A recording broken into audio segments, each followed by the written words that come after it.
הצדיקים האמיתיים שבדורנו ולכל הצדיקים האמיתיים שאומרים עפר ופחת רבינו הקדוש צדיק יסוד העולם נחן נובע מכוח חוכמה רבנו רבי נחמן בן פגי ושמחה נחמן במובן זכותו יגן עלינו וסלם אמן. ערב טוב à tous, ça fait très très plaisir. ערב מצוין. Ça fait toujours très très plaisir de partager de la Torah de Rabbeinu avec vous. On est très content de retrouver d'ici, Baruch Hashem, de retrouver des gens qu'on aime et qu'on aime voir et qu'on aime étudier avec eux, Baruch Hashem. On partage de la Torah, on partage de la Kedusha, on partage, on s'élève. Merci beaucoup. Alors on est là pour... C'est pas vrai en plus. Mon Dieu. L'énissime. Alors, on va essayer, d'abord on commence à nouveau l'écouter Moran ensemble. C'est toujours très très beau de commencer quelque chose de nouveau. Parce que premièrement, ça nous donne souvent, je vous ai dit que le premier paragraphe du Likutei Moharan, c'est qu'il contient toute la Torah. Toute la Torah du Likutei Moharan, c'est-à-dire tout l'enseignement qui va venir. Donc on a un extrait, l'essence. Vous savez, comme dans le jus d'orange, vous avez le jus, l'essence même. Dans l'huile d'olive, vous avez la première goutte. C'est le début d'un Likutei Moharan, c'est la première goutte, c'est l'essence de ce qu'on va étudier. C'est la quintessence. La quintessence, ok, très bien. J'accepte de ce que tu dis. On accepte. Alors, on a l'essence de ce qu'on va étudier aujourd'hui. Avant, on va faire une petite introduction. Pour ceux qui n'étaient pas là entre Mitra et Arvit, donc la plupart d'entre vous, parce que j'en ai parlé un petit peu, mais on va faire une petite introduction puisque, comme vous savez, la beauté de l'étude de Rabbeinu, la beauté du Likutei Moharan, c'est que souvent on l'applique, mais on peut même pratiquement tout le temps l'appliquer à notre vie quotidienne, à ce qu'on est en train de vivre présentement. Alors je me suis posé la question, c'était quoi le lien entre ce qu'on va étudier ce soir et ce qu'on est en train de vivre maintenant. Alors on sait bien sûr qu'on est maintenant dans le Sfirat HaOmer, dans le conte du Homer. Vous savez que dans la Halacha c'est rapporté qu'il y a une marloquette, dans la Gemara elle-même il y a une marloquette à savoir c'est quoi la mitzvah du Homer. Est-ce que la mitzvah du Homer c'est le compte des 49 jours, c'est-à-dire du 1er jusqu'au 48e, c'est une seule mitzvah, c'est une opinion dans la Gemara, ou bien non, chaque jour c'est une mitzvah. Il y a une discussion dans la Gemara, puisqu'il y a une discussion, il y a ça fait qu'on ne sait pas. Donc maintenant c'est la raison pour laquelle quelqu'un qui aurait raté 24 heures de compte, c'est-à-dire il n'a pas compté avec bracha le soir, il n'a pas compté du tout, il n'a pas dit le jour toute la journée, et il se rappelle seulement la nuit, ah mince, toute la journée j'ai raté. Alors à ce moment-là, il ne pourra plus, s'il est sûr qu'il a raté, il ne pourra plus continuer à compter avec bracha. Mais il continuera à compter. La mitzvah continue. Mais on lui enlève le bonheur, pour ceux qui comprennent c'est quoi le bonheur, c'est quoi une bracha, le bonheur de bénir Hachem pour la mitzvah qu'il a donnée. Comme quelqu'un qui mettrait les téfilines sans faire la bracha, il met les téfilines, il a fait une mitzvah, mais on ne lui laisse pas faire la bracha de bénir Akadosh Baruch Hu. Ça, c'est au niveau de la halakha. On a parlé entre Mincha et Arvit et on va revenir pour introduire le Likutei Moharan. Qu'en vérité, c'est quoi le Inyan du compte du Homer? Pourquoi on compte? À l'époque, on a compris, c'était effectivement, on amenait un korban, qu'on amenait le korban du Homer, le deuxième jour de Pessah. Et après ça, on amenait un autre korban à Shavuot. Et pour faire le lien entre les deux, on comptait. Très bien. Mais aujourd'hui, on a encore une mitzvah, même si elle est, selon certaines opinions, pas de la Torah, mais des Rabbanan. Certains pensent encore que c'est de la Torah, mais on va dire que pour la plupart des opinions, comme c'est rapporté par Ovadia, c'est pas de la Torah. On a certaines il y a un verset. Il y en a qui pensent que le Rambam pense que c'est de la Torah. En tout cas, il y a comme ça marloquette. On n'est pas là pour dans la halakha principalement. On veut sortir l'essence de la quintessence, comme vous avez dit, de l'idée principale.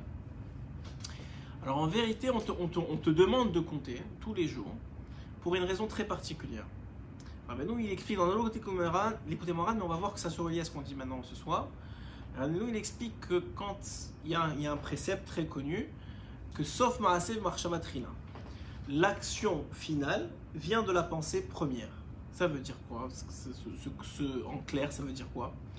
Ça veut dire qu'un homme, il doit s'assurer d'avoir clairement en tête le but qu'il a, pour être sûr d'y arriver. Qu'est-ce que ça veut dire?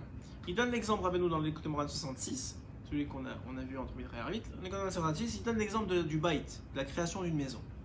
Quelqu'un il crée une maison, normalement tu dis quoi? Quand tu crées une maison, qu'est-ce que tu fais? Ah ok, alors j'ai besoin de quoi pour une maison? J'ai besoin de briques, j'ai besoin de plâtre, j'ai besoin de ciment. Il dit non, c'est pas comme ça que ça marche. Un homme il veut créer une maison, la première chose que doit faire un homme pour créer une maison, il doit se visualiser la maison. Il doit voir la maison. Hein? Voilà, mais non, avant même de faire le plan, oubliez le plan. Quel étage, combien d'étages, pas ça. C'est quoi ma maison? C'est quoi que j'ai envie qu'elle ait l'air? C'est quoi le vibe que j'ai envie qu'elle ait? Pourquoi je fais cette maison-là? Pour qui je la crée? Tu dois te poser des questions qui n'ont rien à voir avec la technicalité. Pas avec la technicalité. Avec la technicalité du projet. אחרי זה, אנחנו לומדים עכשיו. אחרי זה. ברוך השם. Alors on disait que ça n'a rien à voir avec la technique. L'individu, il est pris dans le projet, on va dire les détails du projet tout de suite. Mais attends, comment je vais construire une maison? J'ai pas d'argent. Comment je vais construire une maison? Je connais pas je connais pas de comment on appelle ça d'employés. Je connais pas d'électricien. Je connais pas ça. Je connais rien en plomberie. Il commence à se bloquer lui-même. Mais il a même pas encore commencé, il a même pas commencé le projet maintenant. Alors Rabbeinu dit non, fais pas ça. Premièrement, la première chose que tu dois faire, c'est te projeter dans le projet. Une fois que tu te projettes dans le projet, sache que le simple fait que le juif, il va se projeter dans le projet, il va attirer à lui les éléments qui vont permettre le projet. Il va attirer à lui. Ça veut dire que maintenant, tu n'avais pas d'argent, mais tu as le projet de faire une maison, l'argent va venir. Les contacts vont venir, le plombier tu vas en rencontrer un, le truc tu vas en rencontrer un. Tu vas attirer par le fait que tu te projettes dans l'événement, attirer parce que tu as une puissance, le juif il a une puissance extraordinaire qu'on n'a aucune idée c'est quoi vraiment.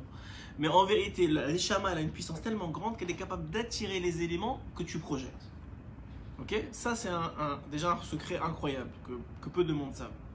Les gens ils se bloquent alors qu'ils disent tu sais quoi, je vais pas au man parce qu'il y a tellement, il y a ça.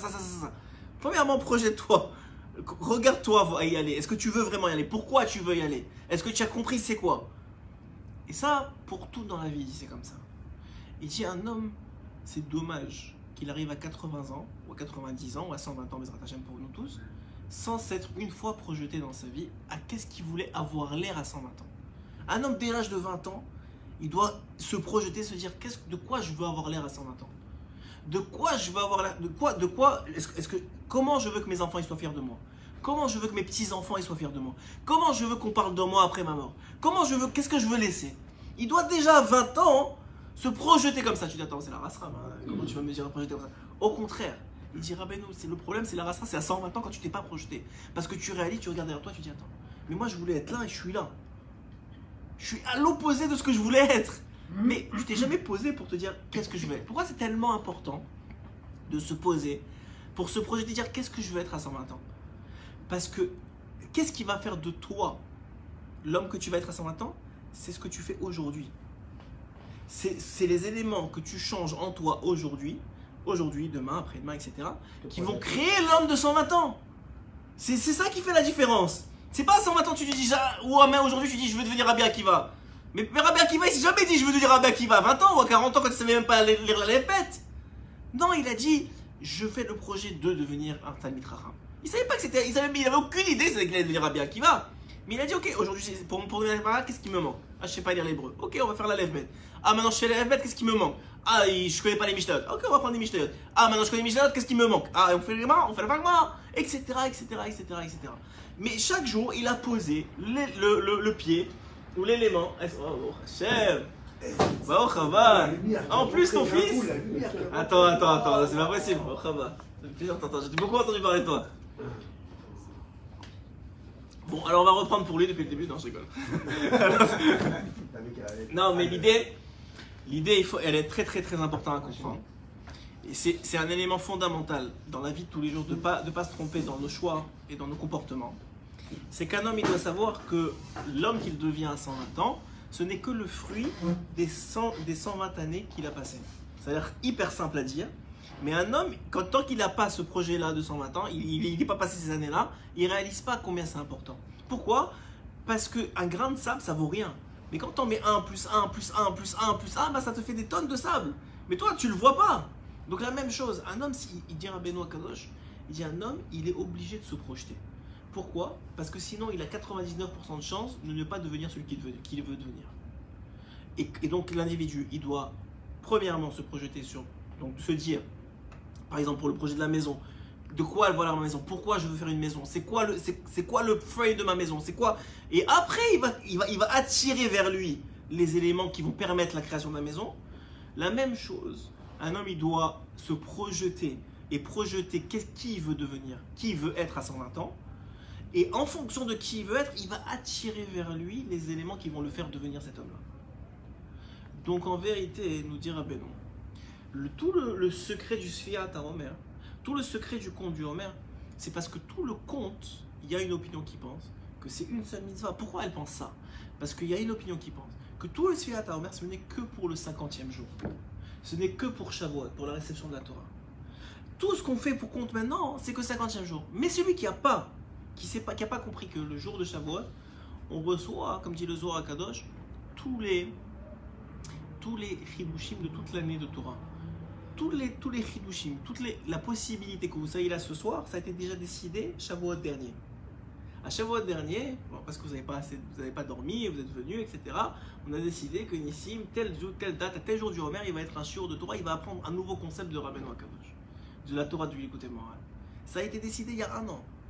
Maintenant, ça s'est concrétisé aujourd'hui, mais tout était en potentiel parce que sauf Maaseh Bemarshava Trila. L'homme, il a montré une volonté de se rapprocher d'Hachem le jour de Shavuot. Hachem, il a dit ok, cette année, il y a tant de pages de Likutei Moharan qui vont être étudiées. Nissim, il va avoir telle page, à tel jour, à telle heure. Et c'est comme ça vraiment que ça marche. Donc un homme, qu'est-ce que dit Rabbeinu? Qu'est-ce que dit la Torah en vérité? C'est que si vraiment il t'apprend à te projeter. Parce que celui qui compte le Homer, juste en comptant comme ça, un jour après l'autre, il accomplit rien vraiment. Il a compris un petit peu, il compte. Au moins il sait qu'il y a un jour qui est passé. Ça aussi, ça t'apprend que le minimum que tu peux faire, c'est au moins compter tes jours. Ça veut dire au moins il y a un jour qui est passé. Qu'est-ce que j'ai fait dans la journée? C'est-à-dire en quoi je me suis rapproché du but. Mais si tu n'as pas de but, juste le jour, ok j'ai compté, mais ça change rien dans ma vie. Mais si un homme il dit non, je compte pas pour compter, je compte parce qu'il y a un but. Je vais recevoir la Torah dans 50 jours. Je veux, et pour recevoir la Torah, si je veux avoir une Torah différente de l'année dernière, je dois être un homme différent. C'est obligé, c'est comme ça que ça marche. Si tu n'es pas quelqu'un de différent, tu ne peux pas recevoir quelque chose de différent. Le gars, il reçoit les mêmes épreuves toute sa vie. Il dit, mais je comprends pas. Toujours ma femme, elle me parle de la même façon. Toujours mes enfants, ils me manquent de respect. Toujours le Shabbat, c'est comme ça. Toujours on s'énerve. Mais mon gars, tu réagis toujours de la même façon. Tu veux jamais changer. Tu veux répondre de la même façon quand elle te dit telle chose. C'est comme, on dirait que c'est le même acte. Tu sais, il y avait un film comme ça à l'époque. Le jour revient, ou je sais pas quoi. Il se réveillait toujours avec le même sonnerie, avec le même truc. Le gars, il change pas, il veut pas changer. Mais tu vas recevoir la même Torah que l'année dernière. Le même nombre d'heures, le même truc, moi un peu plus, un peu moins, en fonction, mais il va pas avoir un gros changement.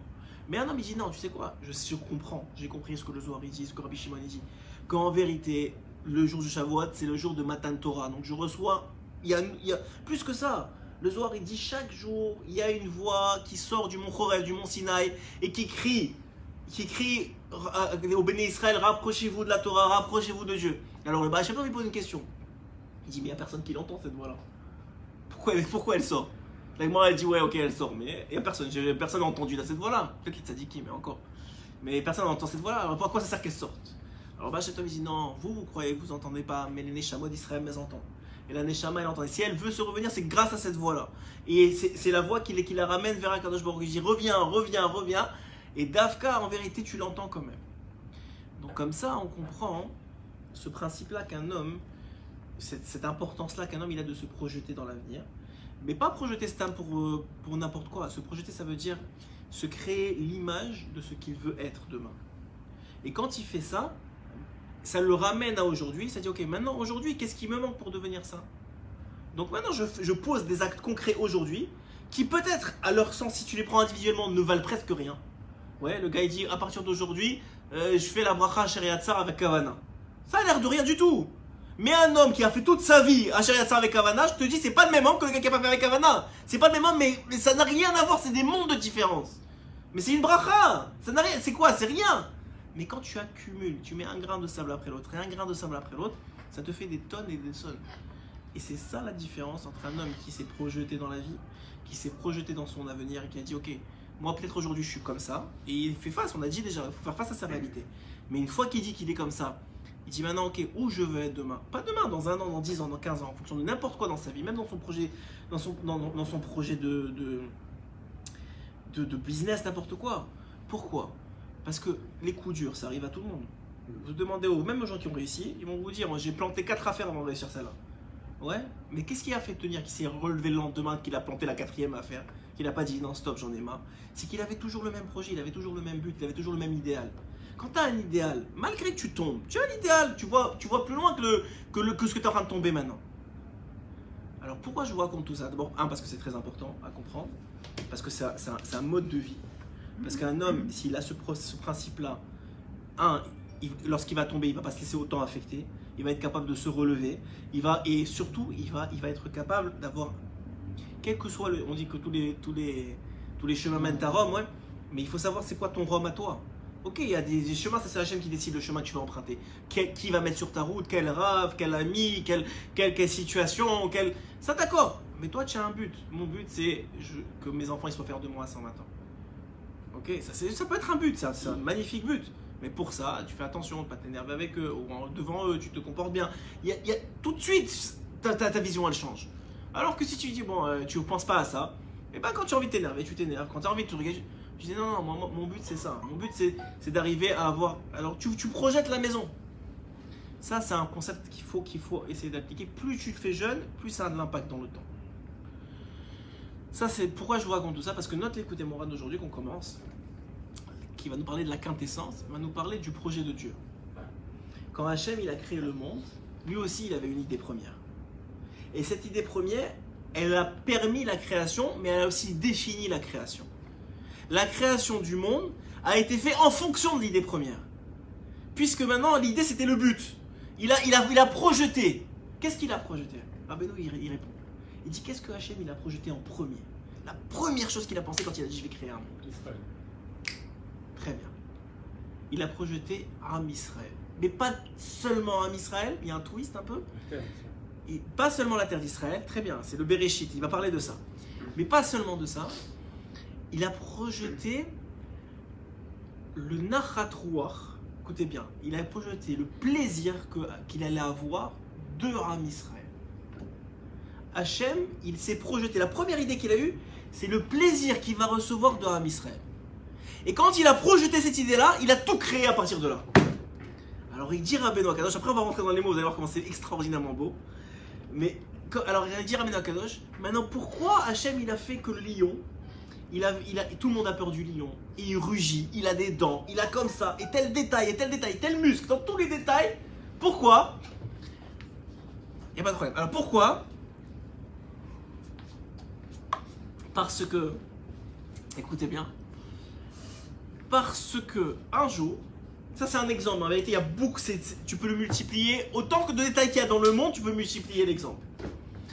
Parce que un jour, je vous ai déjà raconté cette histoire, mais elle est tellement belle, un jour allait se lever un rabbin, au fin fond du Maroc, pas au fin fond, Salé c'est pas le fin fond du Maroc, c'est au milieu du Maroc, même proche de la mer. Donc à Salé, allait se lever un rabbin dans les années 1700, qui s'appelle Rabbi Chaim Ben Attar, le roi Chaim Akadosh.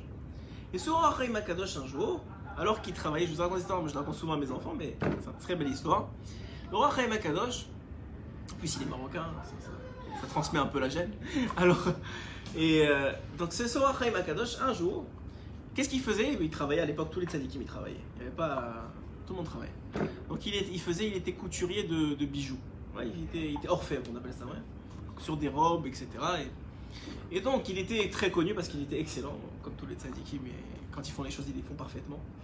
Et ils sont honnêtes et droits, etc. Tout ce que les tzadikim font, comme le Chavetz Chaim quand ils vendaient des légumes, c'était devenu vendre un légume, c'est pas le Chavetz Chaim, c'est comme c'est de l'art, c'est plus vendre un légume.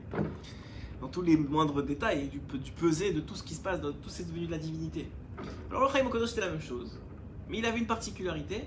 Le roi Chaim, c'est qu'il travaillait jusqu'au moment où il avait de quoi payer l'électricité, enfin il n'y a pas d'électricité à son époque, mais on va dire le loyer, la nourriture du mois. Il avait un budget, il avait une projection, voilà le budget du mois.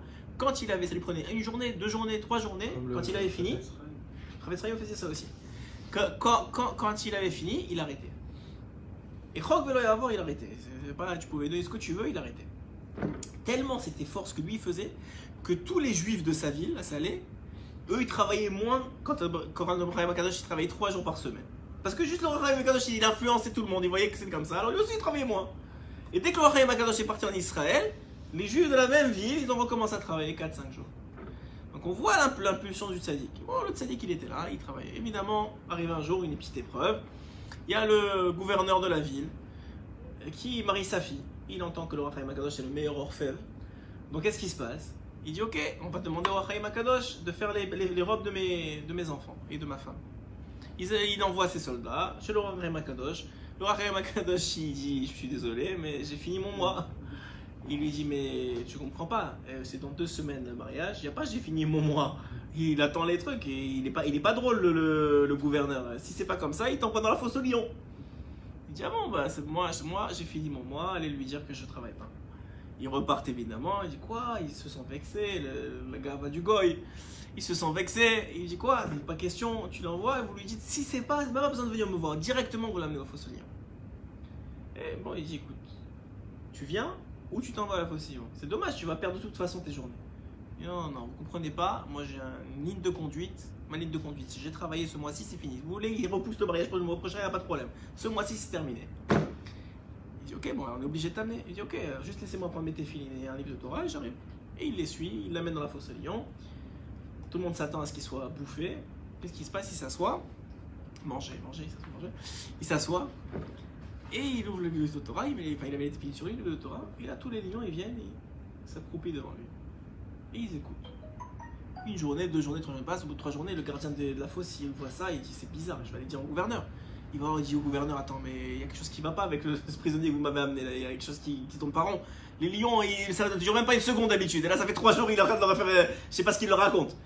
Il dit, ah ouais, il est venu voir ça, il a eu peur, il a dit, je sais pas quand je savais pas, je m'excuse, sortez-le vite. Il y a même, l'histoire elle raconte qu'il y a même un des conseillers du gouverneur, il a dit, mais non, c'est parce que les lions ils ont pas faim encore, et attendez quelques jours. Alors il a fait sortir, il a dit, ça va pas, non, il avait vraiment peur, il a compris que c'était un sadique. Il l'a sorti, il a mis le gars à la place, ça lui a pris 30 secondes pour se faire bouffer, et le roi Chaim il sort de là. Dit Rabbeinu Akadosh, c'est un exemple, je vais en prendre quelques-uns pendant la soirée, mais c'est un exemple pour vous dire quoi? Que le lion, il a été créé comme ça pour qu'un jour vienne un juif. Et que le lion, dont tout le monde a peur, que tout le monde sait que sa nature c'est de dévorer, que sa nature c'est de manger, quand ils vont voir ces gens-là, ces goïms-là, et aujourd'hui, 250 ans plus tard, on raconte encore cette histoire-là, quand les goïms vont voir ça, quand les juifs ils vont voir ça, le pouvoir de la Torah, le pouvoir d'Hachem, le pouvoir du juif, quand ils vont voir ça, ça va donner une gloire à Kadosh Baruch. Et le lion, il a été créé selon ces caractéristiques-là, pour cette histoire-là. Et pour d'autres histoires dans le lion, on a vu d'autres histoires où le lion il est intervenu, ouais. Et c'est juste un exemple où on voit que toute la création c'est dans le sens inverse. Nous on croit Hachem il a créé, bon il y a des événements qui sont arrivés. C'est pas comme ça que ça marche. Hachem il a vu dans le temps comment un juif il allait glorifier son nom. Comment un juif il allait profiter du lion pour montrer la présence d'Hachem dans le monde. Et en faisant ça, ou un goy le contraire, et en faisant ça il a créé le lion pour ça. Par exemple, la mouche, ouais, c'est écrit dans la Gemara que Sisra, qui était un général, il s'est se vanté de ne pas reconnaître Hachem, ou même de le reconnaître, mais d'être plus fort que lui, que Hachem il est en haut et qu'il n'existe pas en bas. Bon, plein de folies goy. Et est arrivé un jour, Hachem il a dit ok, très bien, on va s'occuper de toi. Et là, une toute petite mouche, elle rentre dans son nez, elle se projette jusqu'à son cerveau, et elle lui fait toute la journée, et jusqu'à qu'il n'en peut plus, il en meurt. Maintenant, cette mouche-là, elle a été créée pour ça. C'est-à-dire que pour glorifier Akadosh Baruch Hu, petite, avec cette capacité-là de ne pas s'arrêter pendant des heures, tout ça pour glorifier Hachem. L'âne, c'est la même chose. L'âne, pourquoi elle a été créée bête comme ça? On dit l'âne, c'est l'animal le plus bête. Pour te montrer qu'un homme comme Bilam, il peut être encore plus bête que son ânesse. Et comme ça, tu peux en avoir des exemples dans la Torah non-stop. Rabbi Ishmael dans la Gemara. Rabbi Ishmael dans la Gemara, c'est écrit qu'il a acheté une ânesse à une Ishmaélite, justement. Il a acheté cette Ishmaélite. Avec cette ânesse-là, il y avait un diamant. Quand il a reçu l'ânesse, il a remarqué que dans la poche, l'Ishmaélite avait laissé un diamant.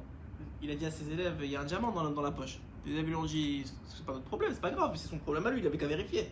Et c'est vrai, Alpi Alakha, il aurait pu garder le diamant, c'est lui qui vend la bête, il doit vérifier qu'est-ce qu'il vend. Il dit non, moi, j'ai pas acheté le diamant, j'ai acheté la bête. Prenez ce diamant-là, rendez-le lui. Ils sont surpris, ils ont dit ok, bon, très bien. Alors ils ramènent le diamant à son propriétaire. Qu'est-ce qu'il dit le Ishmaël à ce moment-là, dit la Gemara? Il dit bah, waouh, comment il est grand ce Rabbi Ishmaël. Il dit comment il est grand le Dieu de Rabbi Ishmaël. Parce que même un goy il comprend qu'un homme ne peut pas faire ça tout seul.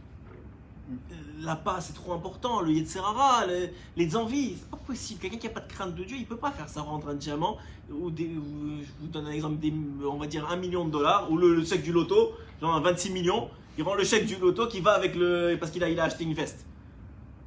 Ouais, c'est pas logique. Il y a quelque chose de supérieur. Il se dit Rabbeinu Akadosh, Hachem, lorsqu'il a créé le monde, il l'a créé en fonction de comment les bénis Israël ils allaient utiliser ce monde pour glorifier son nom. Et c'est comme ça qu'Hachem il a créé le monde.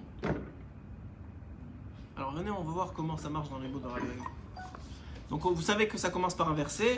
Le verset, on va l'expliquer bien après. C'est un verset dans Bereshit. Vayihem merikim sakehem vehine ish tseror kaspo besako. ויראו את צרורות כספיהם והם אביהם ויראו ויאמר להם יעקב אביהם אותי שקלתם יוסף איננו ושמעון איננו ואין בנימין תיקחו עליי היו כולנה. C'est écrit dans le verset, vous savez, c'est le verset qui dit que alors qu'ils sortaient d'Égypte et qu'ils avaient laissé Shimon en Égypte et qu'ils allaient maintenant récupérer, ils espéraient récupérer Binyamin, puisque c'était la demande de Yosef, ils se sont retrouvés avec les sacs. Et les sacs, il y avait quoi? Il y avait leur argent. Yosef, il avait remis leur argent. Donc c'est le verset qui rapporte qu'effectivement, ils ont ouvert les sacs, ils ont vu qu'ils avaient leur argent. Et là, Yaakov, il leur a dit, non seulement vous m'avez pris déjà, enfin, Yosef est déjà parti, mais en plus, vous voulez me perdre mes autres enfants. Shimon est parti, et maintenant, vous voulez prendre Binyamin. Ça, c'est le verset. On va voir que pour l'instant, vous mettez-le dans un coin dossier, ça n'a rien à voir avec le sujet d'aujourd'hui. Enfin, c'est à voir, mais on commence à voir plus tard. Mais on va commencer déjà avec le Yikuté-Morin. Donc, Aleph. Ki yir'a be'ahava Efchar lekabel, la crainte et l'amour, qui sont les deux piliers du service divin. Un homme, il doit jongler avec ces deux aspects-là. Il y en a qui disent, déjà dans la Gemara, c'est rapporté, que la ira, c'est pour t'empêcher de faire des fautes, donc toutes les transgressions, pas manger des choses non cachères, ou pas transgresser Shabbat, ou des choses qui sont l'ota'asé, des mitzvot l'ota'asé, donc des choses de transgression. Ça, c'est la crainte qui va te permettre de faire ça. Et la ahava, l'amour de Dieu, c'est ce qui va te permettre de faire des choses avec itlaavout, avec envie, avec amour, tu viens, tu mets les téphilines, tu fais Shabbat, tu fais les mitzvot. Ce qu'il y a à faire, tu vas chercher, tu vas puiser dans l'amour que tu as pour Hachem. Et ce qu'il n'y a pas à faire, tu vas chercher dans la crainte. Donc en vérité, c'est deux pôles dans le service divin. On a déjà beaucoup parlé déjà de ça. Qui im aliédé tzadik et ador. Et il dit qu'un homme, il peut recevoir ça que grâce au tzadik ador, le tzadik de la génération. Qui a tzadik ador ou a mégalé à irav, parce que c'est lui qui dévoile la crainte et l'amour. Alors, premièrement, accepter on dit en anglais sentence, comment on dit en français non, pas ce commentaire, mais cette phrase-là, ça me vient pas. C'est-à-dire ce concept-là, il faut l'accepter. Maintenant, il va expliquer pourquoi. Mais accepter que, ici, Rabbeinu dit que ça passe par le tzaddik à émettre, qu'un homme, il reçoit la crainte, donc en vérité, tous les piliers de son service divin, par le tzaddik, la crainte et l'amour par le tzaddik. Maintenant, comment il fait ça? Maintenant qu'on a accepté, après on va revenir pourquoi, mais ça c'est une première acceptation, que c'est le tzaddik à émettre qui transmet ça aux juifs. Maintenant, comment le tzaddik il arrive à faire ça? Alors là, il continue. Ki tzaddik mevakesh umchapes tamid. Parce que le tzaddik, pourquoi il arrive à faire ça, transmettre l'amour et la crainte de Dieu? Parce qu'il est tout le temps en train de mevakesh, de chercher, umchapes, aussi de chercher, de révéler et de chercher. Tamid les galotes, il cherche toujours à dévoiler Aretzonot chez Hachem Yitbarach, les volontés d'Hachem. Pourquoi est-ce que le fait de dévoiler les volontés d'Hachem ou de chercher à comprendre les volontés d'Hachem, ça amène à dévoiler la crainte et l'amour? On va comprendre après. Il va dévoiler, il va expliquer pourquoi. Mais il fait déjà le lien entre les deux. Kiesh bechol davar retzon Hachem Yitbarach, parce que dans chaque chose qui existe, il y a la volonté de Dieu. Hachem, encore une fois, je vous ai donné l'introduction pour comprendre ça, Il s'est pas dit, viens, on va faire un arié comme ça, un lion comme ça. Ah bon, ouais, c'est bien qu'il ait des grands yeux, qu'il ait des dents comme ça. Ce serait bien, ça serait beau. C'est pas comme ça que ça marche. Tout a une raison d'être. Tout. Dans les moindres détails de chaque élément du monde, il y a une raison d'être et il va dévoiler la raison. Et il dit que le tzaddik, il connaît la raison. Et puisqu'il connaît la raison, il connaît donc la volonté d'Hachem, puisque la volonté s'est exprimée. On a dit la création, ça vient répondre à la volonté. Hachem, il avait la volonté d'Am Israël, il a la volonté de dévoiler son nom, il avait la volonté que de recevoir une certaine, comment on dirait, il va utiliser le mot de gloire, ouais, il va être glorifié par Am Israël, et donc il a créé comme ça l'élément. Donc maintenant, comme le tzaddik, maintenant, il est tout le temps en train de chercher, mais pourquoi ? Pourquoi cet arbre il a telle feuille et telle feuille, et pourquoi c'est comme ça, et pourquoi il y a il y a tant de branches, et dans les moindres détails, et tout a une raison, tout. Vas-y. C'est pas que l'arbre ne sait pas qu'il est arbre. Ah, lui il sait pas pourquoi. Peut-être, très bien. Le seul, très bien, le Rabbeinu il contredit pas ça. Il dit que le tzaddik il sait pourquoi. Mais nous-mêmes, on ne sait pas pourquoi on a été créé. Même le juif, vous allez dire, plus que ça, il dit le juif, c'est facile de dire le arié, ouais, le arié, c'est sûr qu'il va pas comprendre pourquoi il a été écrit comme ça. Il sait pas pourquoi que lui, il est venu dans. Tous les ariés sont venus juste pour Orei Makadosh. Ouais, ça fait bizarre de dire ça. Mais même le juif, que nous, on ne sait pas pourquoi on est venu, mais on a chacun d'entre nous une façon unique, il va dire ça dans très très bon, moi j'aime dans les mots de Rabbeinu, mais il va dire, chacun, on est venu d'une façon unique dévoiler une certaine gloire d'Hachem que personne d'autre à part nous peut dévoiler. Et chacun d'entre nous, et le tzaddik il voit ça aussi chez chacun d'entre lui, il comprend à partir de la conséquence, donc de la réalisation, du fait que lui il est venu dévoiler ça, ça veut dire qu'Hachem dans sa pensée première il voulait qu'on se soit dévoilé comme ça, c'est pour ça qu'il a fait cet homme-là. Et donc dans le Einyan il dit comme ça, dans chaque chose il y a la volonté d'Hachem, que ce soit dans la globalité du monde, c'est-à-dire de façon générale comment le monde il a été créé, des haïnou ma Hashem idbarach ratza livro et haolam bichlal, c'est-à-dire pourquoi Hashem il a voulu créer le monde en entier, vechen biprate abriya, mais dans tous les détails du monde, bechol davar vedavar biprat, dans chaque détail yesh retzon Hashem idbarach, il y a la volonté d'Hachem qui est cachée dedans. Dans chaque détail de notre vie il y a la volonté, l'expression de la volonté d'Hachem.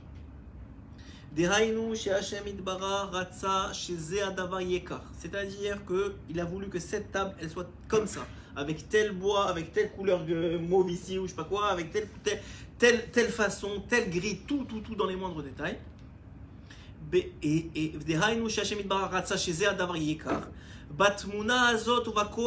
Avec telle force et telle particularité.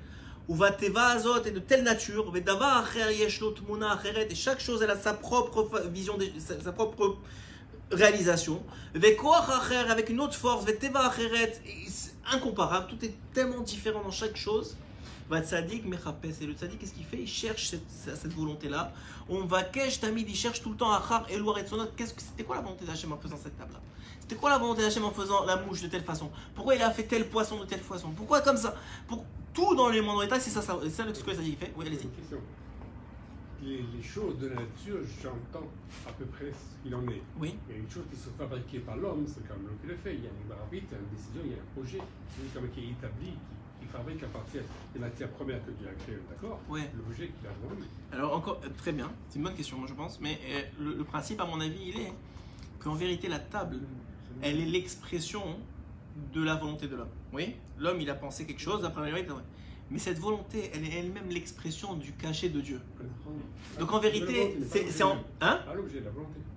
Oui, mais en vérité... D'accord, mais toujours de toute façon, ce qu'on a dit depuis le début, c'est que Rabbeinu, qu'est-ce qu'il dévoile, le tzaddik? Il s'en fiche du arié, il s'en fiche du lion. Il dévoile quelle était la volonté première, dans la pensée première d'Hachem, de créer le lion. Donc de la même façon, quand il y a une table ici, elle dévoile la pensée et la volonté de celui qui l'a créé, qui est l'homme. Et lui-même, il dévoile pourquoi est-ce que Hachem il a donné à l'homme la capacité de penser à mettre une table en place. Mais tout ça, c'est des choses incroyables. On ne peut pas rentrer dans ça, tu veux dire fou. Il donne le sechel. Oui, le sechel qu'il y a dans chaque chose. Oui, très bien. Mais ça veut dire c'est l'expression du sechel. C'est l'expression d'une volonté. Puisque on a dit dans l'introduction que, sauf Maaseh Marshava Trila, il y a eu une Marshava. Des fois, c'est une marshava qui est erronée. Y compris les mauvaises actions. Y compris les mauvaises actions, choses. bien sûr. Y compris les mauvaises choses, bien sûr. Mauvaises actions. Mais C'est pas du côté de la il va le dire, il va le Mais dire. non. Il va le dire. Vous allez voir que même dans le mauvais. Mais on va voir pourquoi. On va mettre une nuance, mais oui, effectivement, on va compris dans le mauvais. Pour l'instant, ce n'est pas des choses qui nous sont applicables à nous. Parce que c'est un homme qui va faire ça à notre niveau, il va devenir fou. On peut faire ça des fois. Ça nous fait du bien des fois de voir la grandeur. Par exemple, quelqu'un qui se met devant la mer, il va faire des doutes. Il voit la grandeur de la création du monde, de façon générale. Mais quelqu'un qui va dire pourquoi le verre il est comme ça, il va devenir, il va sortir de son monde. Ok? Donc nous, on n'est pas à ce niveau-là. Donc à quoi ça nous sert à nous? On va voir à quoi ça nous sert. Parce que tout ce que nous dira Benoît, c'est pas juste pour dire, vous savez, j'ai compris quelque chose que vous n'avez pas compris. Non, c'est pas pour ça. C'est pour te dire, c'est pour t'amener à un niveau de conscience qui va te permettre à toi de changer. Lui, il est déjà en haut, il n'a pas besoin. Tout ce qu'il ramène du haut vers le bas, c'est que ça a une raison que ça est nécessaire pour toi aujourd'hui. Sinon, il n'a pas besoin, il le laisse en haut. Chez Hachem, Idbar, Ratsa, Livro et Taolam, vous suivez, c'est bon? Ça tient? Parce que c'est un peu ardu au début. Ren, Bifrat et Abria. Et Chol Davar et Davar Bifrat, Yesh Ratson, Hachem Idbar. Donc dans chaque chose, il y a la volonté d'Hachem. Derrière nous, chez Hachem Idbar, Ratsa, chez Zé, Davar Yeka. Bon, ça j'ai déjà dit. והצדיק מחפש ומבקש תמיד אחר אלו הרצונות, להשיג ולדע רצון השם יתברך בכל דבר. Donc chaque chose, le tzaddik il veut chercher, il veut comprendre d'où ça vient.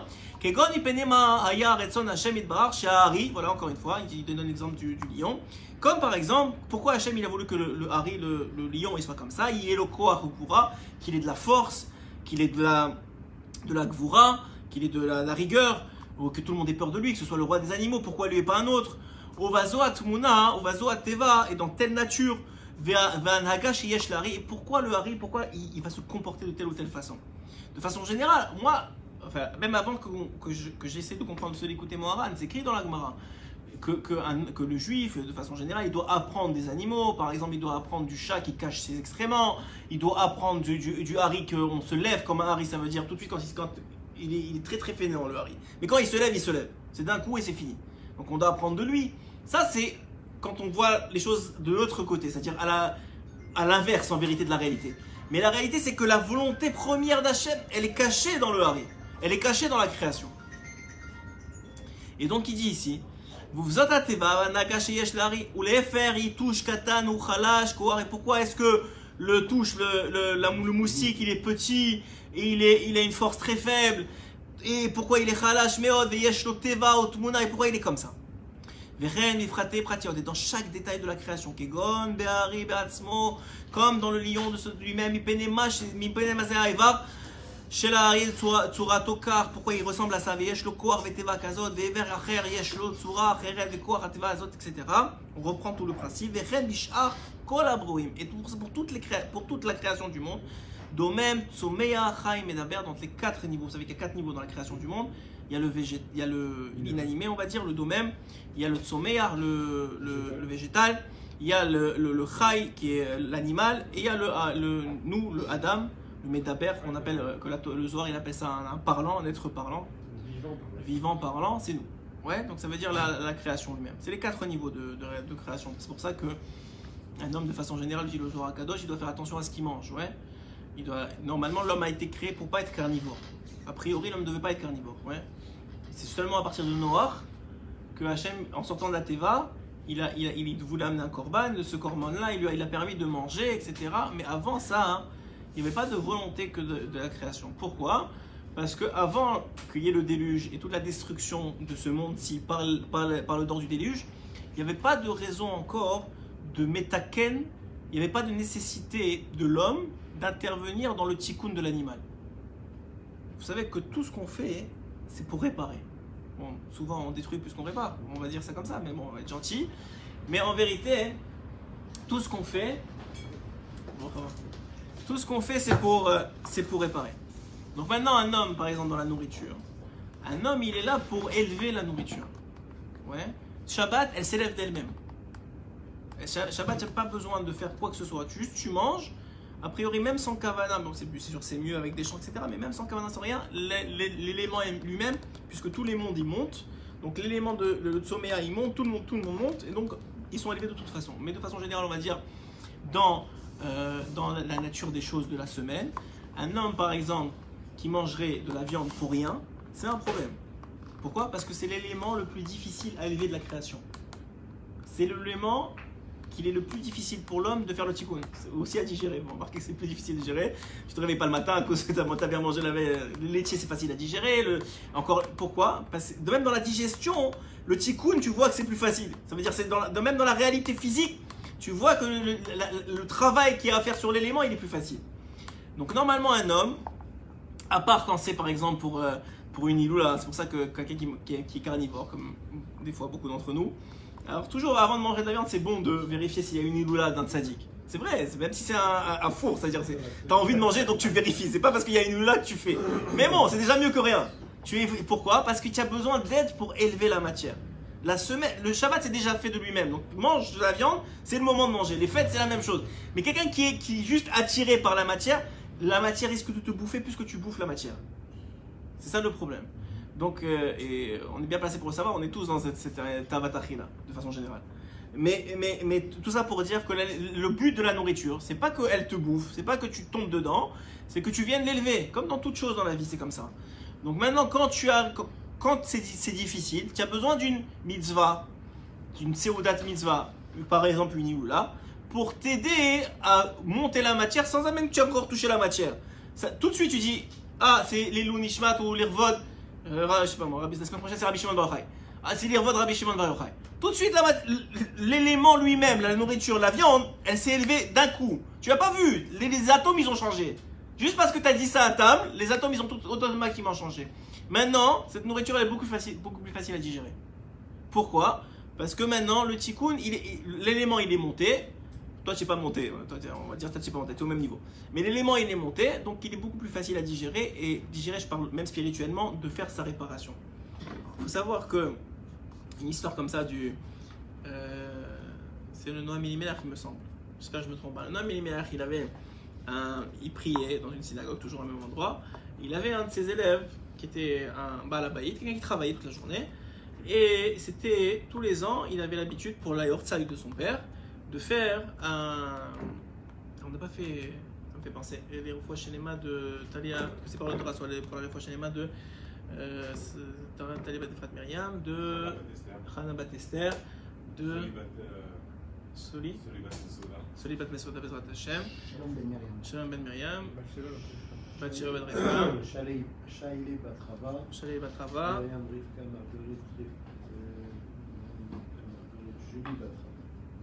Myriam, Rivka, Marguerite, Julie, Badrara. Baruch Hashem, Tov, מה שיש.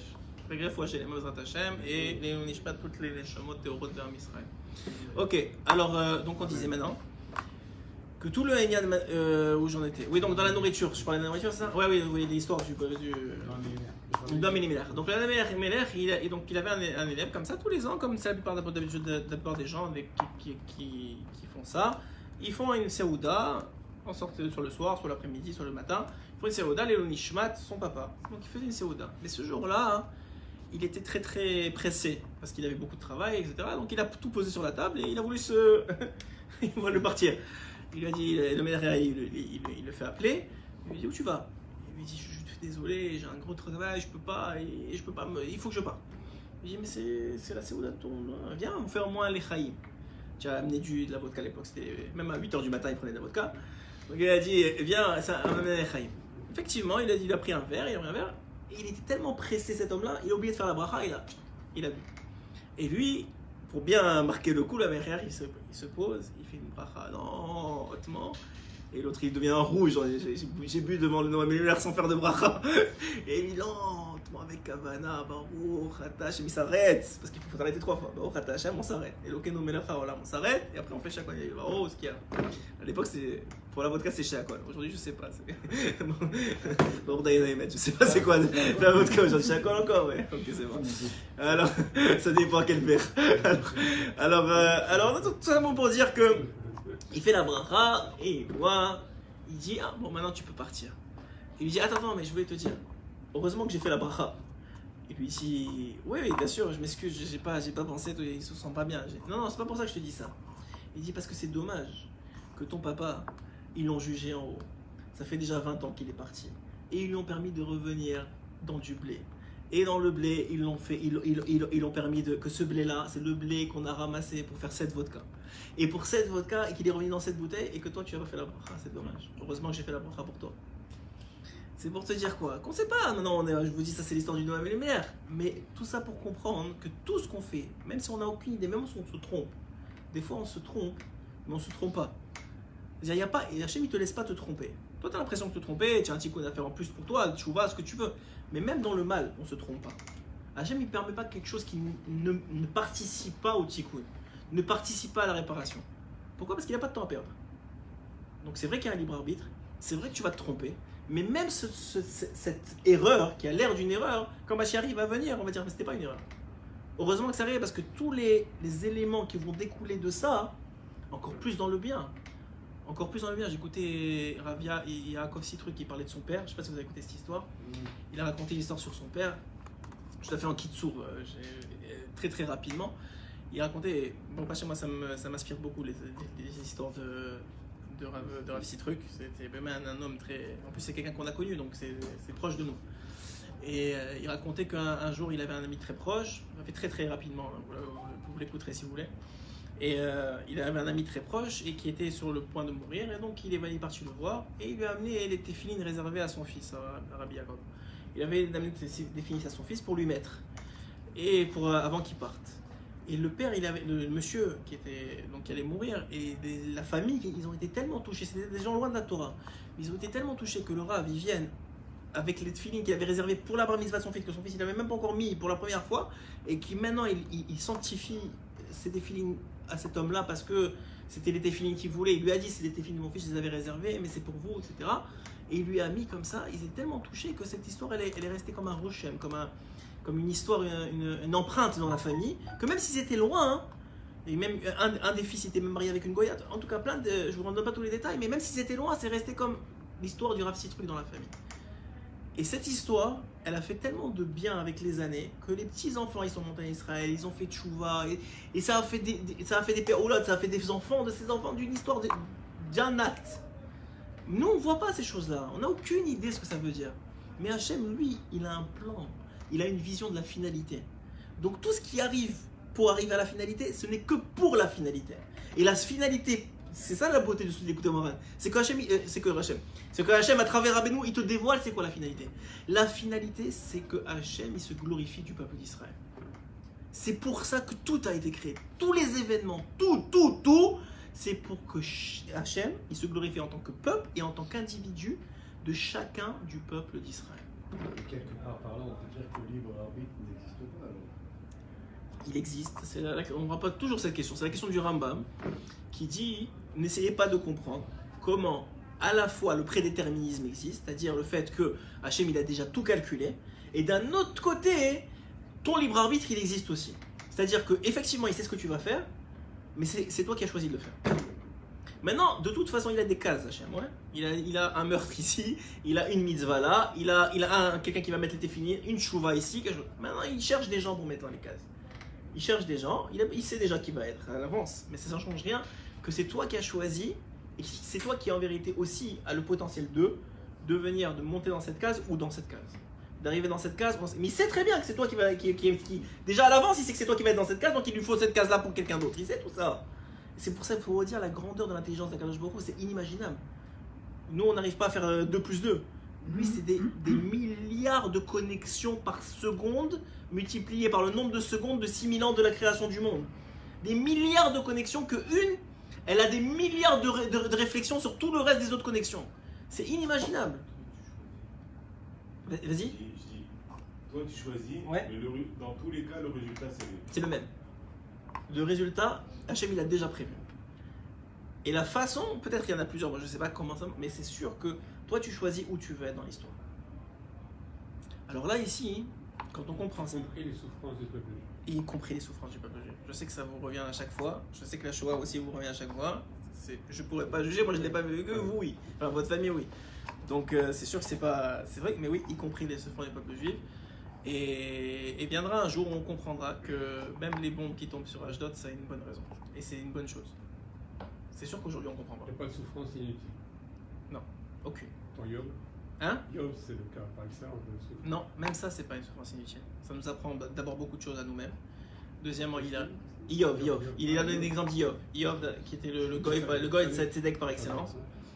Le goy de Tzedek par excellence, qui a tout perdu, qui est devenu lépreux. Bon, après, il a tout récupéré, ses enfants, c'est pas les mêmes, on va dire. Il a retrouvé une femme, des enfants, la richesse, tout ce que vous voulez, mais il a vécu une période très très dure. Mais juste le fait qu'on en parle encore aujourd'hui, c'est sûr que c'est pas pour rien. Donc c'est sûr que même les choses qui ont l'air être difficiles pour un homme aujourd'hui, ou qui passe des difficultés, ou que c'est des fois tu réalises que ton travail ça a été moins bien une période de l'année ou une période de la vie, ou dans le mariage, ou un homme il divorce, il y a plein de trucs, des souffrances on pouvait en multiplier par autant d'hommes qu'il y a sur le monde. Ouais, autant d'heures de peut-être qu'il y a dans la vie d'un homme. Mais chaque chose, elle est là pour arriver à un but qui est bon. Et qui est non seulement bon, qui justifie, pas seulement justifie, mais qui rend la chose qui amène à ce but-là bonne. Même si aujourd'hui elle est vécue comme n'étant pas bonne. Donc quand on comprend ça, dit Rabbeinu Akadosh. Vechen bifrate pratiot kegon, donc ça j'ai déjà dit, domem somer medaber, shebechulam yesh shinuyim rabim le'en mispar ben kol echad lechavero. Il y a tellement de différences, tellement de choses extraordinaires, tellement de pratim, de détails dans le monde. Vechen bechol echad ve'echad beratzmo yesh bo shinuyim rabim. Même dans chaque homme, il y a tellement de choses qui est différent. La main, c'est pas le bras c'est pas la tête. Même dans les varim, on sait que les mitzvot, elles sont séparées entre négatives et positives, que chacun correspond au tendon, et il y en a qui correspondent au nerf, il y en a qui correspondent. Et chacun, et quand un homme, par exemple, aujourd'hui, on n'a plus beaucoup de tzadikim, peut-être pas du tout, tzadikim qui étaient capables de faire ça, mais quand on venait voir, par exemple, le Harizal, quelqu'un lui disait j'ai mal à l'épaule, il lui dit parce que Kriyat Shema, tu le fais pas bien. Ouais, Techef. Ouais, c'est pas. Maintenant, c'est pas. Chaque mitzvah, il était capable de relier, de faire le lien entre le corps et l'âme, tout de suite. Et ça, c'est des tzadikim. Mais c'est comme ça que ça marche vraiment. C'est juste qu'on a perdu la science qui va avec. Il y a les tzadikim qui vont avec. Mais le tzadik, lui, il est capable de faire ça parce qu'il voit dans le ratson. Et il voit que la volonté qu'on a une épaule qui marche, c'était parce que il fallait faire vivre le correspondant spirituel dans l'âme.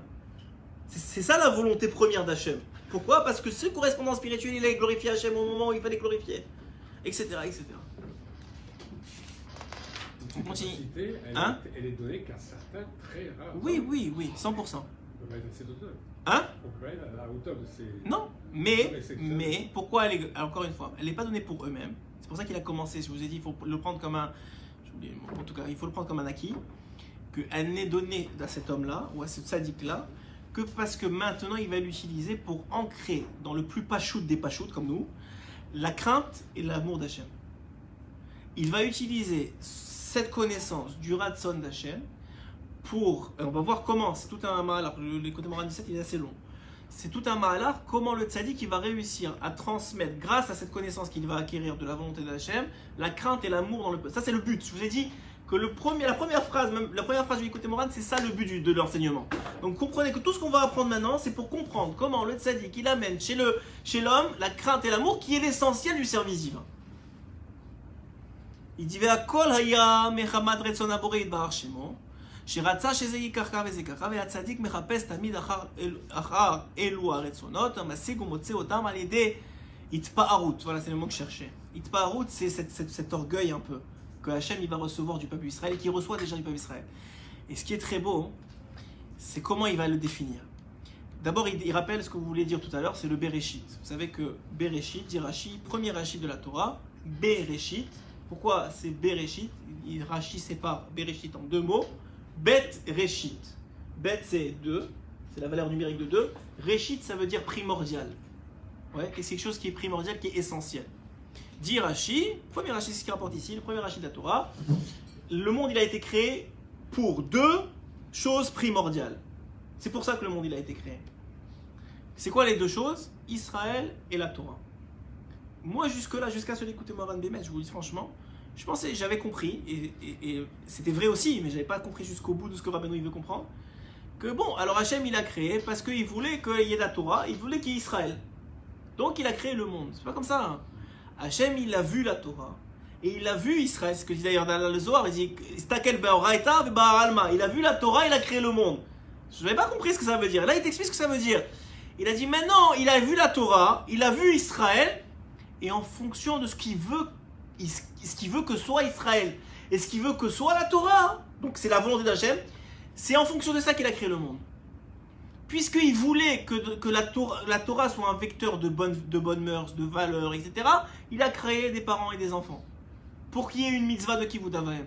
Il a créé des pauvres et des riches. Pour qu'il y ait une mitzvah de Tzaka. Il a créé, je sais pas moi, la lune. Pour qu'il y ait une mitzvah de Birkat Levana. Il a créé le monde, il a dit bon maintenant il faut que ça marche comme ça. Non, il a vu à l'avance la maison finie. Il a vu le 3e Beth Amikdash. Il a dit maintenant il faut pour arriver à ça. Bah, il faut 2 Beth Amikdash et 2 destructions. Il faut un pogrom, il faut la choix, il faut ça. On n'a pas le choix. C'est la seule façon d'y arriver. Et s'il y en avait une autre moins douloureuse, il l'aurait fait. Mais il n'y en a pas. Et donc, on arrive à ce Inyan-là. Pourquoi il a créé les autres peuples? S'il a créé le monde pour Israël. Parce que Israël n'aurait pas été Israël sans les autres peuples. C'est aussi simple que ça. Pourquoi il a créé? Il a inhumé les Arabes qui nous envoient des bombes. Parce qu'on ne serait pas Israël sinon. Israël se définit aussi en tant que peuple, et même en tant qu'individu, par ceux qui l'entourent. Chaque individu dans les peuples aussi ont une raison d'être. Hachem, il va pas créer quelque chose. Hachem, il n'a pas créé rien. Si je vous dis la mouche, encore plus un individu. Ouais, c'est la raison pour laquelle quand les anges ont voulu se glorifier et chanter alors que les Égyptiens étaient en train de mourir, il a dit qu'est-ce que vous faites? C'est mes créatures. Quand nous on a chanté, je vous ai déjà dit ça, on a chanté parce qu'on était heureux d'être libérés, pas parce qu'ils étaient morts. Ouais. Parce que nous on n'a pas cette notion-là de vengeance. Ça nous apporte rien le meurtre et la mort comme ça. C'est pas un plaisir chez le juif. Mais on va dire, mais en vérité, les anges, ils n'avaient aucune raison de chanter. Pourquoi tu chantes? C'est mes créatures, je ne les ai pas créées pour rien. Il y avait un but. Et pourtant, tu me dis que c'est des créatures qui ont asservi, qui étaient méchants, ça ne change rien. C'est mes créatures, ils ont un but. Puisqu'ils font partie de cette finalité bonne, finalement, ils seront bons aussi. Ils font partie du bon. Mais c'est des mauvais, c'est une catastrophe. Même eux, puisqu'ils ont une part dans le gâteau, entre guillemets, ils ont une part dans le bien. Ça fait du sens? Ouais. Les Égyptiens, à la limite, je ne comprends pas ce que je pense. Ah ouais? Eh ben, excusez-moi, mais je veux dire que les Égyptiens, je crois pas que vous vous rappelez, on n'était pas là-bas, on se rappelle pas quand on était là-bas, parce que je vous jure que c'était pas drôle. C'était pas drôle. Mais je comprends très bien ce que vous dites. Je comprends très bien ce que je vous dis, et je n'essaie même pas de contredire ce que vous dites, parce que pour l'instant, on n'a pas la vision, ni les éléments pour pouvoir contredire ça. Les tzadikim, eux, oui, mais pas non, c'est sûr que pas non. Et même les tzadikim, ils sont tellement conscients qu'on n'a pas les éléments, que, et vous connaissez cette histoire, je vous l'ai racontée sur le Rav Leibovitch, qui était l'un des 36 tzadikim cachés de la dernière génération. Il y a une histoire très connue que le Rav Leibovitch il était réuni avec les 36 tzadikim, et les 36 tzadikim, ils ont dit, c'était la veille de la guerre des 6 jours, ou une semaine avant, et ils savaient qu'il allait avoir une lumière extraordinaire qui allait descendre dans le monde. Et ils savaient que c'était un potentiel, si c'était utilisé, cette lumière-là, elle était canalisée dans le bon sens, de faire venir Mashiach. Et le Rav Leibovitch, il a dit non. Enfin, c'était la tête des 36, il a dit non. C'était le seul qui a dit non. Alors tous ils ont dit, mais ça y est, c'est bon, on peut y arriver, la lumière, elle descend. Il a dit, moi, je veux pas une deuxième Shoah. Et elle va descendre, on va y arriver, mais pas au prix d'une deuxième Shoah. Je préfère attendre, sans deuxième Shoah, et qu'on y arrive. Et c'était le seul des 36 à avoir vécu la Shoah. Donc vous voyez que même lui, qui comprend ce concept-là, qui sait, il dit, mais non, mais moi, je me mets à la place du petit qui comprend pas. Et lui, il vivra, et je veux pas qu'il vive ça. Mais lui, il sait très bien que c'est bien. Il connaît la finalité. Il comprend même la raison de la chose. Ça justifie pas qu'il en ait une deuxième. Donc on voit que c'est pas si simple que ça. Mais dans le concept qu'on comprenne, déjà qu'on intériorise et qu'on est de la émouna, que tout ce qu'on vit, mais dans les moindres détails, vous n'avez aucune idée à quel point dans les moindres détails. Mais c'est-à-dire, même si moi j'ai fait ça maintenant, ça a une raison. Moi je sais pas. J'ai aucune idée que quand j'ai fait ça, c'était pour réparer, que j'ai fait quelque chose avec ma main. Genre, je sais pas ce que j'ai fait, j'ai mis une claque à quelqu'un. Non, bon, Hachem, je ne sais pas pourquoi personne. Mais je sais pas ce que j'ai fait, et ça fait partie de la réparation. J'ai aucune idée de ça, moi. J'ai aucune idée que c'est pas. Que quand tu étudies la Torah, tu dis que c'est une bonne chose, c'est une mitzvah. Mais tu sais pas qu'à chaque fois que la salive elle sort, elle vient réparer du lachonara, elle vient réparer des mauvaises choses, elle vient réparer même peut-être des gilgoulim, un jour tu as mal parlé de quelqu'un dans une autre vie, que tu n'as rien à voir, je sais même pas c'est quoi. Et là, Hachem, il a fait en sorte que tu puisses parler de Torah et que ça a les mêmes sujets ou que ça a les mêmes mots, ça a les mêmes lettres. Rabbi nous dit dans l'écoute moral, on l'a fait ensemble, l'écoute moral d'Alet. Chaque fois que tu fais une Avera, ça écrit sur tes os comment on appelle ça, le verset de la Torah que tu as transgressé. Mais ça l'écrit pas en bon ordre, ça l'écrit avec des lettres inversées. C'est la raison pour laquelle il faut venir chez le tzaddik pour avouer toutes les fautes qu'on a fait. Et on avait vu ça, oui. On avait étudié ça, si vous vous rappelez bien, pour ceux qui étaient là. Et pourquoi? Parce que le fait que tu avoues devant le tzaddik les fautes que tu as fait, ça remet en ordre les lettres que tu as inversées. Et ça fait comme si tu avais fait une mitzvah à la place de la verre. Ouais, c'est le Yann que la veille de Rosh Hashanah. Au Man, on fait vidou dvarim. On fait un peu des fautes. Il y a un vidou dvarim je rappelle tous les ans presque. Il y a un vidou dvarim du Chida qui rapporte à peu près, moi je pense qu'il y a toutes les fautes possibles et inimaginables, même ce alpizoar que tu as mangé la nuit, que c'est interdit alpizoar, et tout ça, même ça il le dit. Donc tout ce qui est possible, il le sort. Et on est tous, on vit tous notre cœur à partir de là, mais c'est un Yann comme ça. Donc on a la même chose ici. Alors, donc tout a été fait, il y a tout dans les mondes d'état, il y a une raison. Il y a une raison, il y a une volonté derrière, il y a une volonté d'Hachem derrière, qui est une petite volonté par rapport à la grande volonté générale qui est d'arriver au tikkun, d'arriver à la réparation, d'arriver au bien absolu. Donc il y a une petite volonté qui fait partie d'un petit tikkun, d'une petite réparation, qui vient tout se met ensemble pour finir à la finalité. Parce que tout, ça a l'air un peu orgueilleux de dire ça, mais c'est la réalité. Vous prenez ce que vous voulez, ça ne me dérange pas, mais c'est ce que la Torah elle nous dit, c'est ce que Hachem il dit lui-même. Il dit, tout le monde n'a été créé que pour Israël. Maintenant on comprend. Pas parce que on est orgueilleux maintenant qu'on a été créé. Non, depuis le début, il n'y aurait pas eu de monde s'il n'avait pas pensé à Israël. C'est comme, il n'y aurait pas eu de plâtre s'il n'avait pas pensé à une maison. Pourquoi il va y avoir du plâtre? Juste pour le mettre dans la rue? Non, il a déjà pensé à une maison, il a commencé à acheter du plâtre. Il a commencé à acheter des néons. Mais pourquoi il a acheté des néons? Pas pour qu'il reste comme ça posé. Non, parce qu'il veut une maison, le gars. Donc Hachem, il voulait Israël. Il a créé un monde pour que Israël puisse s'exprimer, puisse montrer qui c'est vraiment. Ce monde, c'est pour extraire d'Israël Israël. C'est-à-dire, nous, on croit qu'on est Israël. On n'est pas vraiment. Israël, c'est l'entité qui va être créée au moment du Mashiach, en vérité. Israël, c'est l'entité réparée de Adam Rishon. C'est ça Israël. Aujourd'hui on est un Israël mal fait un peu, un Israël qui manque encore. On est plein de défauts, plein de problèmes, il faut poncer, on est la maison en ruine. Mais petit à petit on nettoie ici, on nettoie là, on arrange ici, on arrange là. Et finalement c'est ça le troisième Beth Amikdash. On arrive à un Israël complet, un Israël réparé, un Adam Arishon réparé qui est meilleur en vérité, qui a été la vraie volonté première d'Hachem Yitbarach. Adam Arishon qui a été créé, c'était pas la volonté finale. C'est puisque sinon ça aurait été fini là. On sait très bien qu'Hachem il a mis en scène la faute. C'est connu, c'est Xerat Melech, on a dit que Rashi dit déjà. Donc ça veut dire qu'il a mis en scène parce qu'il a une vision de ce qu'il veut que Adam Rishon soit vraiment. Qu'est-ce qu'il veut que ça devienne. Nous on n'a pas cette idée-là. Tout le monde entier n'a été créé que pour Israël. Bereshit Bishvil Israël, comme c'est écrit, Bereshit pour Israël et pour la Torah. Donc tu peux dire la même chose pour la Torah.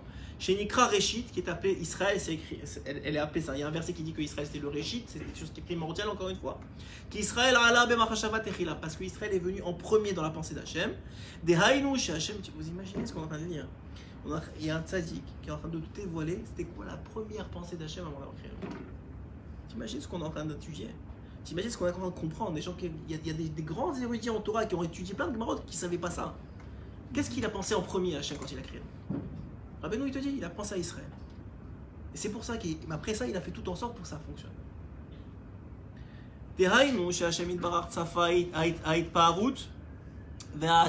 Et pas seulement Israël, comme je vous ai dit, mais tout la joie et le plaisir que Israël révélait, que Israël réparait, que Israël comportementalement, comme le Rachaim un jour, ou comme le Baal Shem Tov quand il se comportait, ou comme Rabbi Nachman quand il arrivait à des niveaux extraordinaires, a pu dévoiler de lui-même. Et chacun d'entre nous, on a cette partie-là d'Israël qu'on peut dévoiler, qu'on peut réparer. Et cette réparation, ce plaisir-là que ça apporte à Hachem, c'est pour ça qu'Hachem il a créé. Que moi j'ai Israël Asher Becha et Paar, parce que c'est écrit dans le verset qu'avec de Israël, je vais pouvoir me glorifier. Au Vishvilze Baret encore là, mais c'est pour ça qu'il a créé tout le monde. Imsa, Shekol Haolam Kulo Nivra Rag Bishvil Haitparot Sheitpaer Israël, c'est pour ça que le monde il a été créé. Klal Haitparot Sheyakale Yekabel Israël, c'est pour le Haitparot, c'est très difficile à définir. C'est une sorte de vantardisme, mais très dans le bon sens du terme, de se vanter de la réalité spirituelle d'Israël et de son accomplissement et de son comportement. Et chaque détail de la création, elle aussi pour les détails de cette joie-là qu'il va recevoir derrière Israël. Parce que chaque Ben Israël il a de cette partie-là. Parce que Hashem il va s'enorgueillir avec le Ben Israël. Et même dans le plus petit de Ham Israël. Afilou Posh'e Israël. Même dans les fauteurs de Ham Israël. Ouais. Kol Zman chez Shem Israël Nikra là. Tant qu'on l'appelle un fauteur d'Israël, pas juste un Posh'e, on l'appelle Posh'e Israël. On l'amène un fauteur, mais il a le mot Israël en lui. Il s'appelle Israël. Il a une neshama d'Israël. Tant qu'il s'appelle Israël, lui aussi, Hachem, il va recevoir quelque chose de lui, un orgueil, une fierté de cet individu-là. Kinikra Posh'e Israël, Yeshbo Itparot Prati. Il a quelque chose d'individuel que personne d'autre n'a. Hachem Itbar Mitpaer Imo Befratiot, que Hachem il va se glorifier, s'enorgueillir, que regardez, je l'ai créé. Je suis fier de l'avoir créé. Pourquoi? Regardez, il a dévoilé à ce moment-là, à cet individuel, il a fait ce tikkun-là, il a fait cette réparation, et personne d'autre qui pouvait prendre cette place à part lui. Et est-ce que tous ceux qui ont disparu, qui sont entièrement assimilés au goïm pendant des générations? Ce sera pas, encore une fois, ce ne sera pas la finalité. On est au milieu du film. Vous ne pouvez pas décider tant que vous n'avez pas fini le film. Quand on aura fini le film, on reparlera, vous verrez, vous n'avez même plus de questions, ni moi, ni vous, personne n'aura plus de questions. Mais on est au milieu du film. Tu dis pourquoi? C'est comme les films maintenant aujourd'hui, ils font n'importe quoi avec les films. Ils font mourir un gars, dis mais pourquoi il est mort? C'est sûr que c'était lui le héros? Finalement il revit, non il n'était pas vraiment mort. C'est comme ça que ça marche. On sait pas ce qui. Tant que tu n'as pas vu la fin du film, tu ne peux pas dire ce qui se passe. Mais ce qui est sûr, c'est que la fin du film elle n'est pas encore arrivée. Mais la fin du film justifiera et on comprendra tous les pratiques de toutes les choses. Et on sera tous au niveau du tzaddik que le tzaddik il atteint aujourd'hui. Au temps du Mashiach, on sera tous à ce niveau-là parce que tout le monde sera clair individuellement pourquoi chaque événement de sa vie est arrivé. Chaque rencontre, tout ce que vous voulez. Et Rabbeinu il dit que c'est ça la plus grande joie du Mashiach. Cette compréhension et ce dévoilement de tous les détails de ta vie que Hachem il a orchestré pour que ça finisse bien, c'est ça la plus grande joie qu'un homme il va pouvoir ressentir dans le monde à venir. Et donc, y compris ceux qui ont complètement quitté. Y compris les goïms. Y compris les goïms. Y compris les goïms. Et encore une fois, il y a un lien comme ça que. Il n'y a pas un lien, mais ça veut dire. La Torah, hein, puisqu'on arrive à Shavuot, il faut bien en parler un petit peu, on va en parler probablement d'ici Shavuot, mais la Torah, hein, elle n'a pas été donnée à l'individu. La Torah, elle a été donnée à un peuple. Et c'est écrit que s'il y avait une servante qui manquerait, la Torah n'aurait pas été donnée. Tu m'aurais dit, il manque Moshe Rabbeinu, je comprends. C'est normal, il manque Moshe Rabbeinu. Ok, on ne peut pas recevoir la Torah sans Moshe. Non, c'est pas comme ça. Hachem il dit non, il n'y aurait pas eu Frécha, il n'y aurait pas eu de Torah. Il n'y aurait pas eu de Torah. Pourquoi? Parce que la Torah n'a pas été donnée à l'individu. La Torah, elle a été donnée à Am Israël. C'est Am Israël. Pourquoi? Parce que la Torah, chacun d'entre nous, on est une lettre ou une partie de lettre ou un blanc de la Torah, on est quelque part dans la Torah, ouais. Donc si tu enlèves une lettre, il n'est pas soul. La Torah, il existe, tu peux faire ce que tu veux avec, c'est pas grave, tu l'enterres par respect. Mais il ne vaut, et tu peux plus lire dedans. Il n'y a plus de Torah. La Torah, elle a été donnée à un peuple. 20%. Hein? 20%. Non, pas 20%, 100% à la fin. Non, Rabbi Nathan, il répond à cette question. Il dit, il est un... Hein? Les mecs 80% qui sont morts en Égypte. Ils sont morts en Égypte. Est-ce que c'est la fin l'Égypte? C'est pas la fin, ils sont revenus. Peut-être on est des 80%. Rabbi Nathan, il dit, il est impossible que la dernière Géoula, parce qu'il y a cette opinion-là qui dit que la dernière sera comme la première. Il dit impossible que la dernière Géoula, la vraie dernière Géoula, parce que la dernière Géoula, en vérité, elle va pas durer. Ça va prendre du temps. Il va y avoir Triat Metim, d'abord des Tzadikim, après des Bénonim, et après des Rechaim. Et peut-être des Rechaim, ce sera que la poussière des pieds des Tzadikim, mais ce sera quelque chose. Ouais. Et en tout cas, tout ça pour dire quoi? Que l'individu, il comprend pas. Mais encore une fois, comment je vais dire ça? la finalité de la création, elle sera 100%. 20% c'est en Égypte. Il y a eu 80%. Et ils sont morts dans la Makat Rocher. Mais mort, c'est pas une mort définitive. C'est pas une mort définitive. Il y a des tikkuns, il y a des réparations, il y a des chats, il y a des animaux, il y a des pierres. Il y en a qui... Le Zohar, il fait très très peur avec ces choses-là. Il dit si tu as fait... Bon, je ne veux pas parler. Ça fait très très peur. Tu reviens dans ça et tu reviens dans ça et ça prend tant d'années. Le pire, c'est la pierre. Ça peut prendre des éternités avant de faire le tikkun. Mais même la pierre, elle a fait un tikkun. Rabbeinu, il a dit, si j'avais dévoilé un nigoun d'un seul likouté Moharan, même la pierre, elle aurait fait son tikkun tout de suite. Mais c'est pas la volonté d'Hachem. La volonté d'Hachem, c'est que ça prend le temps que ça prend, que le Mashiach arrive dans son temps. Je sais pas si c'est lui qui a ses plans, moi on n'a pas. Mais on précipite pas les choses. En tout cas, pour dire quoi? Que ne croyez pas, les éléments ont des âmes. Bon, pas tous les éléments, et pas tous les poissons, et pas tous les ont des âmes supplémentaires. Pourquoi on mange du poisson à Shabbat? Par exemple, le Ben Ishraï dit il faut manger du poisson 3 sérodot à Shabbat. Pourquoi? Parce que le poisson, c'est selon la Kabbale, l'élément dans la faune animale, c'est l'élément qui est le plus susceptible de recevoir les plus grandes neshamot, les neshamot les plus élevées. Puisque Shabbat, c'est un moment d'élévation, et que déjà tout est élevé, alors on essaie d'élever le poisson. Il y a une histoire comme ça de Baba Saleh. Baba Saleh, vous savez qu'il avait c'est connu, qu'il faisait beaucoup de hiloulot. Beaucoup de hiloulot. Tous les tzadikim, ils ramenaient toute la ville, ils ramenaient. Et toujours, en général, il y avait un poisson sur sa table, énorme poisson. Alors un jour, ils ont trouvé un poisson. Ils ont dit avec qui on va le vendre. Soit on va le couper, on va perdre de l'argent, soit on le vend en entier, c'est un beau poisson. Je sais pas moi, une dizaine ou une quinzaine de kilos, je sais pas combien, c'est quoi un beau poisson en vérité. Mais un très beau poisson. Et ils ont dit on va voir Baba Saleh, on sait qu'il rachète tous les beaux poissons. Il vient, il lui montre le poisson, il dit bien sûr je l'achète tout de suite, combien hein? Et il ramasse. Et il dit à son shamash, appelle tout le monde, il y a une Iloula ce soir. Il dit Iloula. D'habitude il annonce un peu avant, il y a une Iloula, la semaine prochaine il y a une Iloula, comme ça les gens se préparent. Ce soir il y a une Iloula. Ok, tout le monde vient, la raque, tu sais, la bouteille qui est cachée là, qui fait que verser. La Maria, il était déjà en Israël à ce moment-là, il y avait sûrement de la raque aussi. La Maria, la raque, ce que tu veux, il est versé, ça versait, et le poisson. Et je dis maintenant, je vais vous dire pourquoi vous êtes tous venus. Vous êtes tous venus, alors je ne me rappelle pas du nom du tzaddik, je ne veux pas dire une bêtise, mais je pour tel tzaddik. Et la vérité, c'est que j'avais oublié ça Iloula. Mais Hachem, il a fait en sorte qu'il m'a amené une sorte de Saneshama qui est revenue dans ce poisson que vous voyez ici. Et ça m'a rappelé qu'effectivement, ça là, on a fait les vaudaux et pour monter cette nitzot de Gdusha. Il faut savoir que même le tzaddik, c'est pour ça que je vous ai déjà dit ça, que le Hashir HaKadosh, le Hashir HaKadosh, il dit. Le Hashir HaKadosh, le Hashir. Il me semble que c'est le Hashir HaKadosh. Je pense que le Hashir HaKadosh, il dit que quand on allume une bougie, nous on a l'habitude de dire pour un tzaddik l'irvot. Ouais, je pense qu'on avait dit ça dans un shiro. L'irvot. Il dit le nashir, il faut dire l'irvot velelo nishmat. Pourquoi on ne dit pas l'elo nishmat? Parce qu'on dit attends, c'est un tzaddik, on va pas dire pour l'élévation de la neshama du tzaddik. Il dit c'est une taout. Vous croyez quoi que le tzaddik il monte pas? Mais Hachem il est infini, c'est sûr qu'il monte. Tu peux tout le temps monter. Donc tu dois dire l'irvod en l'honneur de Velelo Nishmat Rabbi Nachman, si vous avez pas pourquoi. Même si le plus grand des tzaddik, même Moshe Rabbeinu il monte encore. Parce que c'est infini, Hachem il est infini, donc les montées sont infinies, l'ascension elle est infinie. Donc il dit même le tzaddik il redescend, il revient en poisson, en truc comme machin, et même il veut monter, tout ce qu'il veut, tu veux monter encore plus.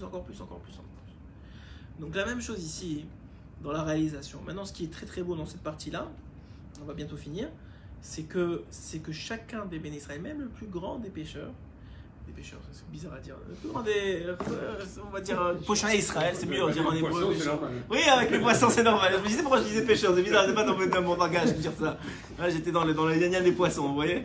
Évidemment, tout se connecte. Vous voyez, même là, vous m'avez déjà dévoilé pourquoi j'ai dit pêcheur, vous voyez. Vous imaginez, je suis très content de ça. Vous imaginez pas au Mashiach comment on va être content d'avoir dit pourquoi ça et pourquoi ça. Donc, même le plus grand des pécheurs, on va continuer avec l'idée, même le plus grand des pécheurs Israël, il a en lui cette capacité de glorifier Hachem, il va le glorifier, même malgré lui, il va le glorifier. Parce que c'est ça dans son ADN génétique. Même sans se trompant, il va le glorifier. Donc, et le Hénian, il est que ça apporte la raison d'être de la création d'Am Israël, mais c'est pas seulement ça, parce que la création, c'est la finalité. En vérité, ça rapporte la raison d'être de toute la création du monde entier, autour de cet individu-là. Et tout ça dans toute chose et dans tout élément, il y a ce Inyan-là que le tzaddik qui vient pour chercher, il cherche. Toi, tu es venu pourquoi? Il cherche c'est quoi le bien qu'il y a en toi, qu'il n'y a pas chez quelqu'un d'autre, cette Nekuda extraordinaire. Il veut savoir pourquoi, pas forcément pour te globe, parce que c'est bien d'élever l'autre juif et de le voir bien, etc. Pas seulement pour ça, parce qu'il veut savoir pourquoi Hachem t'a amené dans ce monde. Il y a une raison. Il y a une raison que toi tu es là et que personne d'autre peut faire ton travail à toi. Il y a une raison. Et lui, en cherchant ça, il connaît plus Hachem, il connaît le Ratzon d'Hachem, et dans les prochains Shiurim, on fait la suite. Dans les prochains Shiurim, on va comprendre, on va essayer de comprendre pourquoi le tzaddik il cherche tellement ça. C'est comme de l'or pour lui. C'est comme des pierres précieuses. Pourquoi? Parce que maintenant il comprend mieux Hachem, il comprend mieux la raison de la création de toi et de tous les éléments. Et en faisant ça, il utilise ça pour rapprocher toi, Israël, vers Akadosh Baruch Hu. Azak ou Baruch. Fin du premier shiur sur les Côtés Moran 17. Si vous pouvez juste éteindre la